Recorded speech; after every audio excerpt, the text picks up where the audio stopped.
आता केंद्र सरकारचा एक मोठा निर्णय आहे। निर्णय काय आपण जाणून घेऊया। ब्रेकिंग बातमी आहे, मोठी बातमी आहे। आपण पाहतोय की केंद्र सरकारने केंद्रीय मंत्रिमंडळाने एक मोठा निर्णय घेतलेला आहे। नरेंद्र मोदी यांच्या अध्यक्षतेखाली हा निर्णय झाल्याचं कळतंय। सरकारी कर्मचारी पेन्शनधारकांच्या महागाई भत्त्यामध्ये आता वाढ होणार आहे आणि त्यांना अधिकच हा महागाई भत्ता मिळणार आहे। 2% वाढ आता मंजूर झालेली आहे। तेव्हा 2% महागाई झालेली आहे हे खरं तर मंजूर झालंय।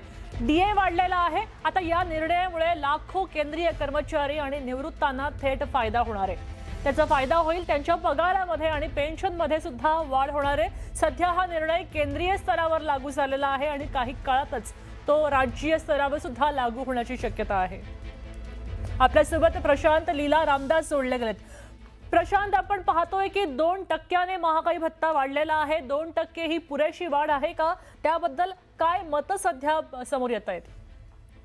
केंद्र सरकारच्या मंत्रिमंडळाची आज बैठक होती। केंद्रीय मंत्रिमंडळाची बैठक होती। या बैठकीमध्ये अतिशय मोठा निर्णय घेण्यात आला। दर 3 महिन्यांनी साधारणतः केंद्र सरकारच्या धोरणानुसार महागाई भत्ता वाढवला जातो। या घडीला जर बघितलं आपण तर साधारणतः 24% महागाई भत्ता दिला जातो।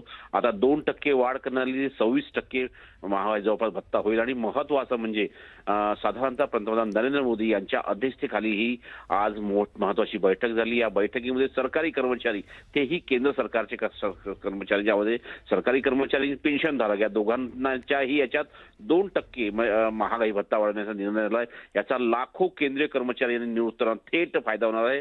पगारात सरळ सरळ वाढवणार आहे आणि पेन्शनमध्ये देखील वाढवणार आहे। जवळपास जर बघितलं आपण साधारणतः ते 21 लाखापेक्षा जास्त कर्मचाऱ्यांना याचा मोठा फायदा होणार आहे। नक्कीच, धन्यवाद सविस्तर माहितीसाठी। खरं तर आता 24 वरून 26% भत्ता झालेला आहे आणि दर 3 महिन्यांनी आता यात वाढ होणार आहे असं या बैठकीतनं समोर आलंय। महिला आरक्षण विधेयक सध्या गाजतंय। आता याच विधेयकाबद्दलची बातमी आहे। या विधेयकाला पाठिंबा न देणं ही विरोधकांची मोठी चूक आहे, अशा प्रकारचं वक्तव्य आता भाजपकडनं सतत केलं जात आहे।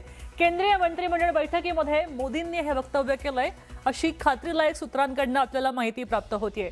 मात्र विरोधकांना आता त्याचे परिणाम भोगावे लागतील असंही वक्तव्य केलंय आणि याच बरोबर हा जो मुद्दा आहे तो देशातल्या प्रत्येक गावापर्यंत पोहोचवायचे निर्देश दिले गेलेले आहेत, ज्यातनं विरोधकांचा महिलांविरोधी दृष्टिकोन जनतेसमोर आणला जाईल असंही म्हटलं गेलंय। तेव्हा भाजपच्या खास बैठकीतली ही बातमी आपल्यासोबत मिळतेय। आपल्यासोबत प्रशांत रामदास जोडले गेलेत।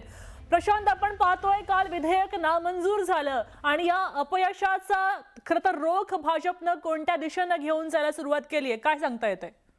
आज केंद्रीय मंत्रिमंडळाची बैठक होती आणि मंत्रिमंडळाच्या बैठकी संदर्भातली माहिती सूत्रांनी दिलेली आहे। यामध्ये बैठकीच्या सुरुवातीला पंतप्रधान नरेंद्र मोदी यांनी मंत्रिमंडळातील सर्व सहकाऱ्यांना स्पष्ट संदेश दिला की त्यांनी म्हटलं की महिला आरक्षणाला विधेयकाला पाठिंबा न देणे हे विरोधकांची सगळ्यात मोठी चूक आहे।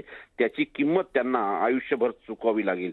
सोबतच पंतप्रधानांनी असेही म्हटल्याचं माहिती पुढे आली की विरोधकांना यासाठी राजकीय किंमत देखील मोजावी लागणार आहे। महत्त्वाचं म्हणजे त्यांनी हे स्पष्ट केले की हा मुद्दा आता देशातील प्रत्येक गावापर्यंत पोहोचवण्याचे निर्देश भारतीय जनता पक्षाच्या प्रत्येक कार्यकर्त्याला देण्यात आले आहेत, ज्यातून विरोधकांचा जो महिला विरोधी दृष्टिकोन आहे तो जनतेसमोर येईल असंही स्पष्ट करण्यात आलं आहे। सोबतच विरोधी पक्ष या प्रकरणात आपली भूमिका सावरण्याचा प्रयत्न करत असून विविध कारणं देखील पुढे देत असल्याचीही सूत्रांनी सांगितलं आहे। त्यामुळे आजच्या केंद्रीय मंत्रिमंडळाच्या बैठकीवरती एक प्रकारे महिला आरक्षणाचं विधेयक जे बारगळलं त्याची एक मोठी सावली होती। आणि महत्त्वाचं म्हणजे जर बघितलं आता या संदर्भात पंतप्रधान नरेंद्र मोदींनी या संदर्भात पुढाकार घेऊन निश्चितपणे आपल्या कार्यकर्त्यांना मोठा संदेश देखील दिलेला आहे। नक्कीच, धन्यवाद प्रशांत सविस्तर माहितीसाठी। तेव्हा आता मोदींनी बैठकीमध्ये नेमकं काय सांगितलंय ते आपण जाणून घेतलं।